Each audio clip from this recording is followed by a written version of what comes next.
అదే RTV app వార్తల్ని క్షణాల్లో చదివే అవకాశం ఉంటుంది. ఒక న్యూస్ పేపర్, ఒక టెలివిజన్ ఛానల్ మీ చేతుల్లో ఎప్పుడూ ఉంటాయి. బీఆర్ఎస్ నేతల మధ్య మాటల యుద్ధం కొనసాగుతుంది. టీవీతో మాట్లాడుతూ కూడా సీఎం మాట్లాడినటువంటి వ్యాఖ్యలపై మనతో మాట్లాడడానికి మాజీ మంత్రి జగదీష్ రెడ్డి ఉన్నాడు. చెప్పండి, రేవంత్ రెడ్డి చాలా క్లియర్గా చెప్తున్నారు, ఇక నేను మొదలు పెట్టలేదు, స్టార్ట్ చేయలేదు, ఖచ్చితంగా స్టార్ట్ చేస్తా, పగ తీర్చుకుంటా అనే విధంగా మాట్లాడుతున్నారు. ఎలా చూస్తారు? రేవంత్ రెడ్డి మాటలు ఒక బజార్ రౌడీలాగా, అది ఒక బాధ్యతాయుతమైన ముఖ్యమంత్రి మాట్లాడే మాటలు కావు. మొదలు పెట్టలేదు అంటే పరిపాలన మొదలు పెట్టలేదు అని ప్రజలందరికీ కూడా తెలుసు. పరిపాలన చేతగాక, ప్రజలకు ఇచ్చిన హామీలు నెరవేర్చలేక, ప్రజల్ని పక్కదారి పట్టించడం కొరకు గత 4 నెలలుగా డ్రామాలు ఆడుతున్నారు. ఈ కేసులని, ఆ కేసులని, ఏ కేసులో ఏమీ లేదు, కేసీఆర్ను ముట్టుకోవడానికి కూడా అవకాశం లేదు. ఇప్పుడు ఇంకేందో కొత్త డ్రామాలు మొదలుపెట్టి సినిమా డైలాగులతో పని కాదు. రాజకీయ నాయకులు, పరిపాలకులు బాధ్యతాయుతంగా మాట్లాడడం నేర్చుకోవాలి. ఆ మాటలతోనే ఆయన ఏందో నేను గొప్ప మునగాన్ని అయితే అనుకుంటున్నారు, కానీ ప్రజలు ఈసరించుకుంటారు అటువంటి మాటలు.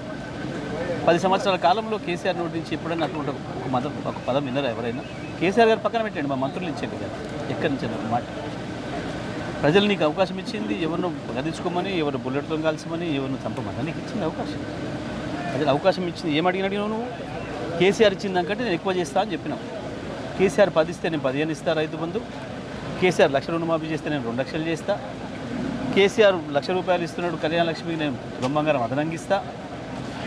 ఇంటింటికి 2,500 మహిళలకు ఇస్తా. విద్యార్థులకు 5 లక్షల రూపాయల కార్డు ఇస్తా. విద్యార్థులకు స్కూటీలు కొనిస్తా. ఇవి కదా నువ్వు ఇచ్చిన మాటలు. గతంలో నా కూతురు వివాహాన్ని కూడా చూడనీయకుండా చేశారు. ఇప్పుడు కూడా మేడిగడ్డ, అదేవిధంగా ఫోన్ ట్యాపింగ్ పై విచారణ జరుగుతుంది. చెర్లపల్లి జైల్లో డబుల్ బెడ్రూమ్ కట్టిస్తా, తండ్రి బిడ్డ ఈయనని ఒకటే రూమ్లో పెడతాను. ఈ చిల్లర మాటలు బంద్ చేస్తే మంచిది. ఈ ఉడుతూపులతోని, తొండ బెదిరింపులతోని ఎందుకు చేద్దామనుకుంటే ఇది ప్రభుత్వం నడపాల్సింది ప్రభుత్వం. కానీ ఊరికనే నేను ఏందో మాట్లాడతా, ఇది చేస్తా, ఈ డైలాగులు బంద్ పెడితే మంచిది. చిల్లర మాటలు బంద్ పెడితే మంచిది. ప్రజలు ఆశ్రయించుకునే రోజు వస్తావు. 4 నెలలుగా అదే మాట కదా, కొత్తగా మాట్లాడింది ఇలా దీంట్లో. అంతకుముందు 5 ఏళ్ళు అదే మాట్లాడిండ్రు, ఇప్పుడు 4 నెలల నుంచి అదే మాట్లాడుతున్నారు. ఏది తెలిసింది? దేంట్లో పట్టుకోగలుగుతారు? ఏముంది? ఫోన్ ట్యాపింగ్ కేసు మాట్లాడుతున్నావు. 4 రోజులుగా అదే మాట. నీకు ఇష్టమైన పత్రికలు రాస్తుంది స్క్రిప్ట్, తెల్లారి అధికారులు మాట్లాడినట్టుగా ఇస్తారు. ఇప్పటివరకు ఒక్క అధికారం అని చెప్పిండా? ఒకరెవరైనా నా ఫోన్ ట్యాప్ చేసేసి నాది ఇది పట్టుకున్నారు, నా పైసలు పట్టుకున్నారు, నేను పైసలు తీసుకోబోతుంటే నా రహస్యంగా నా డ్రైవర్ ఫోన్కి ఇచ్చి పంపిస్తుంటే 1 కోటి రూపాయలు పట్టుకున్నారు చెప్పినోడు ఉన్నాడా? లేదా మా ఇద్దరి మధ్యన రహస్యమైన సంభాషణ విని మా వ్యాపారానికి ఏదో నష్టం కలిగించిందని చెప్పినవాడు ఉన్నాడా? ఇప్పటివరకు ఎవరైనా కంప్లైంట్ చేసినట్టు ఉన్నాడా? పనికి మాలిన స్టోరీలు తయారు చేసి ఓ డిటెక్టివ్స్ కొంతమందిని పెట్టుకొని కొన్ని ఆఫీసులలో, మీకు ఇష్టమైన మీడియా ఆఫీసుల్లో పెట్టుకొని రోజు స్టోరీలు రాసి పుంకాలుగా ఏ అధికారి మాట్లాడింది ఇప్పటివరకు? ఎట్లొస్తుంది ఈ అధికారి చెప్పిన విషయాన్ని? దేనికి వస్తుంది? ఇదంతా కూడా వస్తున్న కరువు పరిస్థితిని, కరెంట్ ఇవ్వడం చేతగానితనాన్ని, మంచినీళ్ళు ఇవ్వలేని అసమర్థతను కప్పిపుచ్చుకోవడం కొరకు ఆడుతున్న నాటకాలు, దాని నుంచి మాట్లాడుతున్నాయి తప్ప ఇందులో ఏమీ లేదనే విషయం అందరికీ గుర్తు. అంటే వడ్లని కొనాలి, ఏదన్నా అవకతవకలు జరిగితే ఖబర్దార్ అని కూడా చెప్తున్నారు మంత్రులు, సీఎం రేవంత్ రెడ్డి. ఒక్కరి మీద ఇప్పటివరకు ఏమైనా యాక్షన్ జరిగిందా? నేను మీ మీడియా మిత్రులందరూ అడుగుతున్నా. స్వయంగా రైతుల దగ్గరికి పోండి, కొనుగోలు కేంద్రాల దగ్గర పోండి, మార్కెట్లకు పోండి. ఇవాళ నల్గొండ మార్కెట్ పోతారా, సూర్యాపేట మార్కెట్ పోతారా, మిర్యాలగూడ మార్కెట్ పోతారా, భువనగిరి మార్కెట్ పోతారా, మార్కెట్లకు పోండి. అమ్ముకుంటున్న రైతులను అడిగాను, ఏం ధర వచ్చింది, ఏం జరిగింది. ఏ మిల్లర్ దగ్గరైనా ఇప్పటివరకు ఒక నోటీస్ కానీ, ఒక యాక్షన్ కానీ.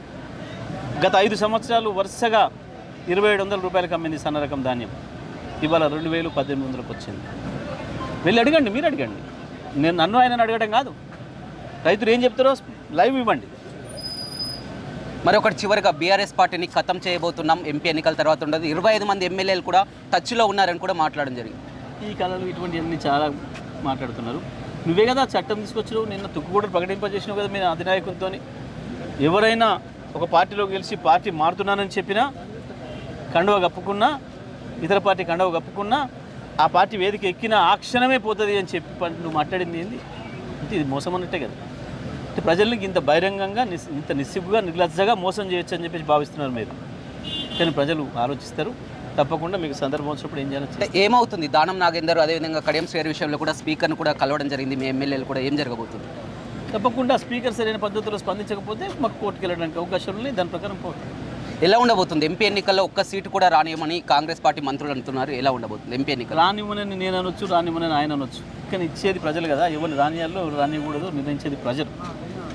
100 రోజుల్లోనే అర్థమైపోయింది మీ అసమర్థత, మీ పరిపాలన చేతగానితనం, ప్రజలను చేసే మోసం. మీ 420 హామీలు నిజంగా 420లే అని చెప్పి మీరు నిరూపించుకున్నారు. దాంతో ప్రజలు నిర్ణయిస్తారు. అసెంబ్లీలో కొట్టాలంటే కేసీఆర్ని కేటీఆర్ని అక్కడే కొట్టేవాడిని, ఇప్పుడు బయట కొడతాయిన సిమ్ ఒక్కటే బుల్లెట్ కథం అని కూడా వ్యాఖ్యానిస్తున్నటువంటి చిల్లర మాటలు చిల్లర మాటలు నేను వేసుకుంటాను. రైట్, చూడొచ్చు మొత్తం మీద రేవంత్వి అర్థం లేని వ్యాఖ్యలను కూడా ప్రజలంతా కూడా గమనిస్తున్నారని, వారు ముందుగా ఇచ్చినటువంటి హామీలు నెరవేర్చుకొని ఆ ఓట్లు అడగాలే తప్ప కానీ బీఆర్ఎస్ని ఖతం చేస్తామని పార్టీలను ఎమ్మెల్యేలను వస్తున్నారని, ఇవన్నీ కూడా ఇచ్చిన హామీలను మొత్తం కూడా నెరవేర్చకుండా కూడా పక్కదోవ పట్టించేలా ఉన్నాయని కూడా మాజీ మంత్రి జగదీష్ రెడ్డి చెప్తున్నారు.